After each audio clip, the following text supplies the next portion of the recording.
বিএনপির এক নেতা সফরে যাবে, সে টেলিফোন করে বলছে, টেলিফোন তার অডিও সংলাপটা ভাইরাল হয়েছে, সে বলছে আমাদের এক বিএনপির নেতা আসবে, 15-16 বছরের একটা বাচ্চা মেয়ে জোগাড় করে রাখো। C C C C C এবং বিজ্ঞান জানাই বিএনপি ছাত্রদল যুবদল তাদেরকে আপনার যৌন লালসার লালুপ শিক্ষা আপনারা দিচ্ছেন।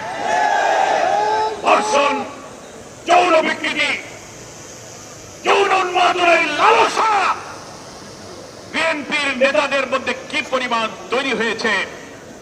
নেতার সফর উপলক্ষে মেয়ের জোগাড় করতে হবে, এই যদি রাষ্ট্রীয় ক্ষমতায় থাকা দলের চরিত্র হয়, এই ধর্ষণ যারা করে, নৃশংসতা যারা করে, সব জায়গায় এই দলের লোকদের মদত এবং সাহায্য আছে।